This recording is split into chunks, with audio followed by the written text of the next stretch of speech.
Bismillahirrahmanirrahim. Assalamualaikum warahmatullahi wabarakatuh. Nama saya Nur Intan Fitriani, kelas B ING semester 4, program studi pendidikan bahasa Inggris Universitas Muhammadiyah Jakarta. Saya membuat video ini untuk memenuhi tugas ujian tengah semester Al-Islam dan Kemuhammadiyahan. Yang pertama adalah gerakan pembaharuan Islam. Yang pertama, sejarah peradaban Islam dalam berbagai bidang. Ya, salah satunya yaitu yang pertama, bidang kedokteran. Ada perkembangan kedokteran pada masa sebelum Masehi, perkembangan kedokteran pada masa sesudah Nabi, dan pengembangan dunia pengobatan. Dalam bidang teknologi, adapun yaitu 7 faktor kemajuan sains dan teknologi adalah agama Islam, pemerintah yang berpihak pada ilmu pengetahuan, bahasa Arab, pendidikan, penghormatan kepada ilmuwan, maraknya penelitian, perdagangan internasional. Adapun dalam bidang pendidikan seperti tafsir Al-Quran, ilmu fikih, ilmu mantik, ilmu kalam, anatomi, geometri, kedokteran, filsafat, bahkan ilmu-ilmu yang lain. Selanjutnya yaitu faktor-faktor yang mempengaruhi kemunduran Islam. Yang pertama dalam krisis politik. Krisis politik ditandai dengan pemimpin tidak mengamalkan ajaran agama, serangan tentara Mongol dan runtuhnya Abbasiyah, terjadi disintegrasi umat Islam, perang salib, kemerosotan ekonomi, konflik keagamaan, dan yang terakhir yaitu ancaman dari luar. Adapun tokoh pembaharuan dalam Islam yaitu Muhammadiyah bin Abdul Wahab, Jamaluddin Al-Afghani, Muhammad Abduh, dan Syed Ahmad. Untuk selanjutnya yaitu sejarah masuknya Islam di Nusantara. Kehadiran Islam di Nusantara, khususnya di wilayah Indonesia, adalah tema yang menarik banyak kalangan, yaitu sejarawan, budayawan, dan sosiolog, antropolog, dan bahkan politisi. Persoalan masuknya Islam ke Indonesia adalah masalah klasik yang belum selesai diperbincangkan. Persoalan ini telah mendorong para sejarawan mengemukakan berbagai temuannya yang kemudian dikukuhkan sebagai teori. Masuknya Islam ke wilayah Indonesia oleh MC Rickles disebut sebagai suatu proses yang dikemukakan para ahli yang telah diperdebatkan oleh para ilmuwan, namun agak sulit untuk disimpulkan. Selanjutnya yaitu proses perkembangan dan corak Islam di Nusantara. Agama Islam pertama kali lahir di Mekah, Arab Saudi. Para pemeluknya menyebarkan agama Islam lewat berbagai jalur. Salah satunya teori menyebutkan bahwa agama Islam di Indonesia masuk lewat jalur perdagangan. Karena ketika Islam menyebarkan agama dan kebudayaannya ke Indonesia, prosesnya cenderung berjalan dengan damai. Karena itu, raja hingga rakyat biasa menerimanya dengan hangat. Selain perdagangan, ada saluran lain yang menyebabkan agama Islam dapat masuk dan berkembang di Indonesia. Saluran tersebut diantaranya adalah saluran perkawinan, pendidikan, dan seni budaya. Kedatangan dan penjajah Barat di Nusantara. Kedatangan bangsa Barat ke Indonesia sebenarnya dipicu oleh kekayaan alam tanah air. Kala itu, bangsa Barat sudah tertarik dengan Nusantara yang memiliki tanah subur, lautan luas, keanekaragaman, hayati, hingga rempah-rempah yang melimpah. Sejarah Muhammadiyah atau faktor objektif dan subjektif. Faktor subjektif berdirinya Muhammadiyah berupa kerisauan Kiai Haji Ahmad Dahlan terhadap permasalahan yang dihadapi umat Islam, keterbelakangan, kemiskinan, dan kebodohan. Baginya ayat-ayat Al-Quran harus diamalkan seperti terekspresi dalam surah Al-Ma'un.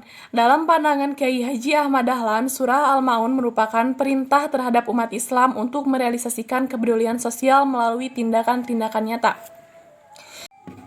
Selanjutnya yaitu memahami Kiai Haji Ahmad Dahlan dan pemikirannya. Yang pertama ada silsilah dan latar belakang keluarga. Kiai Haji Ahmad Dahlan lahir pada tanggal 1 Agustus 1869 di Kampung Kauman, Yogyakarta dan wafat pada tanggal 23 Februari 1923. Kiai Haji Ahmad Dahlan adalah putra dari Kiai Haji Abu Bakar bin Kiai Haji Mas Sulaiman, seorang ulama yang menjabat sebagai khotib di Masjid Agung Yogyakarta. Ibunya bernama Siti Aminah binti Kiai Haji Ibrahim, seorang penghulu besar di Kesultanan Yogyakarta. Namanya semasa kecil adalah Muhammad Darwis dan mendapatkan nama kehormatan Raden Ngabdul Darwis dari Sri Sultan Hamengkubuwono ke-7 karena ayahnya memiliki kedudukan yang tinggi di Kesultanan Yogyakarta. Namanya berganti menjadi Kiai Haji Ahmad Dahlan kembalinya beliau dari Mekah. Kemudian gelar Kiai ditambahkan pada namanya sebagai bentuk penghargaan dan pengakuan secara umum atas pengetahuan agamanya yang mendalam dan keyakinan masyarakat akan kesolehannya. Yang kedua, pendidikan dan kegiatan organisasi. Kiai Haji Ahmad Dahlan tidak pernah mengenyam pendidikan formal dengan memasuki jenjang atau tingkatan sekolah. Untuk selanjutnya yaitu memahami Muqaddimah Anggaran Dasar Muhammadiyah. Yang pertama ada Muqaddimah Anggaran Dasar. Pada tanggal 8 Dzulhijjah 1330 Hijriah atau 18 November 1912 Miladiyah oleh almarhum Kiai Haji Ahmad Dahlan didirikan suatu persyarikatan sebagai gerakan Islam dengan nama Muhammadiyah yang disusun dengan majelis-majelis atau bagian-bagiannya mengikuti perkembangan zaman serta berdasarkan syuro yang dipimpin oleh hikmah kebijaksanaan dalam permusyawaratan atau muktamar. Yang kedua yaitu ada anggaran dasar dan anggaran rumah tangga. Anggaran dasar rumah tangga memuat nama organisasi, nama pendiri, tempat kedudukan, identitas dan asas, lambang organisasi, maksud dan tujuan, usaha, keanggotaan, pimpinan, unsur pembantu, pimpinan, organisasi otonom, permusyawaratan rapat, kekayaan, dan keuangan serta laporan. Nah, dalam anggaran dasar dan anggaran rumah tangga, dalam ADART bab 13 anggaran rumah tangga pasal 39 anggaran rumah tangga yaitu yang pertama anggaran rumah tangga menjelaskan dan mengatur hal-hal yang tidak diatur dalam anggaran dasar. Yang kedua, anggaran rumah tangga dibuat oleh pimpinan pusat berdasarkan anggaran dasar dan disahkan oleh Tanwir.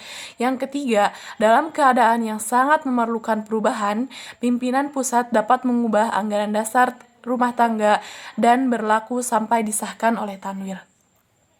Selanjutnya ada identitas dan asas Muhammadiyah. Yang pertama, gerakan Islam, dakwah amar ma'ruf nahi munkar dan tajdid bersumber pada Al-Quran dan Sunnah. Asas Muhammadiyah ialah Islam, sedangkan maksud dan tujuannya ialah menegakkan dan menjunjung tinggi agama Islam sehingga terwujud masyarakat Islam yang sebenar-benarnya. Dalam mencapai maksud dan tujuannya serta mewujudkan misi yang ideal tersebut, Muhammadiyah melakukan usaha-usaha yang bersifat pokok dan kemudian diwujudkan dalam amal program. Yang selanjutnya adalah keanggotaan Muhammadiyah. Anggota Muhammadiyah terdiri dari 3 bagian. Yang pertama, anggota biasa ialah warga negara Indonesia beragama Islam. Yang kedua, anggota luar biasa ialah orang Islam bukan warga negara Indonesia. Yang ketiga, anggota kehormatan ialah perorangan beragama Islam yang berjasa terhadap Muhammadiyah dan atau karena kewibawaan atau keahliannya bersedia membantu Muhammadiyah. Yang terakhir yaitu organisasi otonom Muhammadiyah terdiri dari 7 bagian. Yang pertama Aisyah, kedua Pemuda Muhammadiyah, ketiga Nasyiatul Aisyah, yang keempat Ikatan Pelajar Muhammadiyah, kelima Ikatan Mahasiswa Muhammadiyah, keenam Tapak Suci Putra Muhammadiyah, ketujuh Hizbul Wathan. Untuk selanjutnya adalah memahami kepribadian Muhammadiyah. Yang pertama, hakikat Muhammadiyah. Muhammadiyah adalah persyarikatan yang merupakan gerakan Islam. Maksud gerakannya ialah dakwah Islam dan amar ma'ruf nahi munkar yang ditunjukkan kepada 2 bidang perseorang dan masyarakat. Dakwah dan amar ma'ruf nahi munkar pada bidang pertama terbagi kepada 2 golongan, yaitu kepada yang telah Islam bersifat pembaharuan atau tajdid, yaitu mengembalikan kepada ajaran Islam yang asli dan murni. Dan yang kedua, kepada yang belum Islam bersifat seruan dan ajakan untuk memeluk agama Islam. Yang kedua ada dasar amal usaha Muhammadiyah. Prinsip-prinsip yang tersimpul dalam Muqaddimah anggaran dasar yaitu yang pertama, hidup manusia harus berdasar tauhid, ibadah dan taat kepada Allah. Yang kedua, hidup manusia bermasyarakat. Yang ketiga, mematuhi ajaran agama Islam dengan berkeyakinan bahwa ajaran Islam itu satu-satunya landasan kepribadian dan ketertiban bersama untuk kebahagiaan dunia akhirat. Yang keempat, menegakkan dan menjunjung tinggi agama Islam dalam masyarakat adalah kewajiban sebagai ibadah kepada Allah dan ihsan kepada kemanusiaan. Yang kelima, ittiba kepada langkah dan perjuangan Nabi Muhammad SAW. Yang keenam, melancarkan amal usaha dan perjuangannya dengan. Yang ketiga, ada pedoman amal usaha Muhammadiyah. Jenis amal usaha Muhammadiyah dalam anggaran rumah tangga Muhammadiyah yang disebutkan ada 14 macam amal usaha yang diwujudkan oleh Muhammadiyah. Dari ke-14 jenis amal usaha itu jika diklarifikasikan dari beberapa bidang garapan, yaitu yang pertama bidang agama Islam, kedua bidang pendidikan, ketiga bidang ekonomi dan keuangan, keempat bidang kesehatan dan kesejahteraan masyarakat, kelima bidang politik kenegaraan. Sifat Muhammadiyah yaitu yang pertama, kepribadian Muhammadiyah itu beramal dan berjuang untuk perdamaian dan kesejahteraan. Yang kedua, memperbanyak kawan dan mengamalkan ukhuwah Islamiyah. Yang ketiga, lapang dada, luas pandangan dengan memegang teguh ajaran Islam. Yang keempat, bersifat keagamaan dan kemasyarakatan. Muhammadiyah memang betul sejaknya bukan organisasi politik, tapi agama dan kemasyarakatan. Yang kelima, mengindahkan negara hukum, undang-undang, peraturan, serta dasar dan falsafah yang sah. Keenam, amar ma'ruf, nahi mungkar, dan jadi contoh teladan yang baik. Ketujuh, aktif dalam perkembangan masyarakat dengan masuk Islam dan pembangunan sesuai ajaran Islam. Kedelapan, kerjasama dengan golongan Islam manapun juga dalam berusaha menyiarkan dan mengamalkan ajaran Islam serta membela kepentingannya. 9. Membantu pemerintah serta bekerja sama dengan golongan lain dalam memelihara dan membangun negara untuk mencapai masyarakat adil dan makmur yang diridhoi Allah Subhanahu wa taala. Yang ke-10, bersifat adil serta korektif ke dalam dan keluar dengan bijaksana. Dalam pembahasan yang terakhir ada matan keyakinan dan cita-cita hidup Muhammadiyah. Matan keyakinan dan cita-cita hidup Muhammadiyah atau MKCHM ini merupakan dokumen ideologis di Muhammadiyah karena memuat pokok-pokok persoalan yang bersifat ideologis, keagamaan, dan keutamaan dan keumatan yang menjadi ranah gerak utama Muhammadiyah. Matan keyakinan dan cita-cita Muhammadiyah lahir pada waktu Muktamar Muhammadiyah ke-37 tahun 1968 di Yogyakarta. Adapun tokoh-tokoh yang terlibat dalam penyusunan konsep-konsep ini adalah Profesor Dr. Rashid Ali, Ahmad Azhar Bashir, Zinzar Tamimi, dan sebagainya. Demikian menurut Muhammad Zazman Al-Kindi. Isi MKCHM yang pertama, Muhammadiyah adalah gerakan Islam dan dakwah, amar ma'ruf nahi mungkar, berakidah Islam dan bersumber pada Al-Quran dan Sunnah, bercita-cita dan bekerja untuk terwujudnya masyarakat utama, adil, makmur, dan diridhoi Allah Subhanahu wa taala untuk melaksanakan fungsi dan misi manusia sebagai hamba dan khalifah Allah di muka bumi. 2. Muhammadiyah berkeyakinan bahwa Islam adalah agama Allah yang diwahyukan kepada Rasulnya sejak Nabi Adam, Nuh, Ibrahim, Musa, Isa, dan seterusnya sampai Nabi penutup Muhammad SAW. Yang ketiga, Muhammadiyah dalam mengamalkan Islam berdasarkan Al-Quran dan Sunnah Rasul. Yang keempat, Muhammadiyah bekerja untuk terlaksananya ajaran-ajaran Islam yang meliputi bidang akidah, akhlak, ibadah, dan muamalah duniawiyah. Yang kelima, Muhammadiyah mengajak segenap lapisan bangsa Indonesia yang telah mendapat karunia Allah berupa tanah air yang mempunyai sumber-sumber kekayaan, kemerdekaan bangsa, dan negara Republik Indonesia yang berdasarkan pada Pancasila, Undang-Undang Dasar 1945 untuk berusaha bersama-sama menjadikan suatu negara yang adil, makmur, dan diridhoi Allah Subhanahu wa taala. Baldatun thayyibatun wa rabbun ghafur.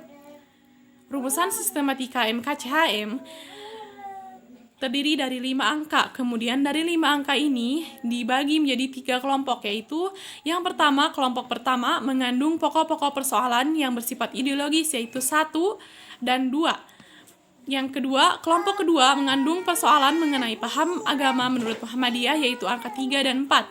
Kelompok ketiga mengandung persoalan mengenai fungsi dan misi Muhammadiyah. Sekian presentasi dari saya. Billahi pisabil haq, pastabiqul khairat. Semoga bermanfaat. Wassalamualaikum warahmatullahi wabarakatuh.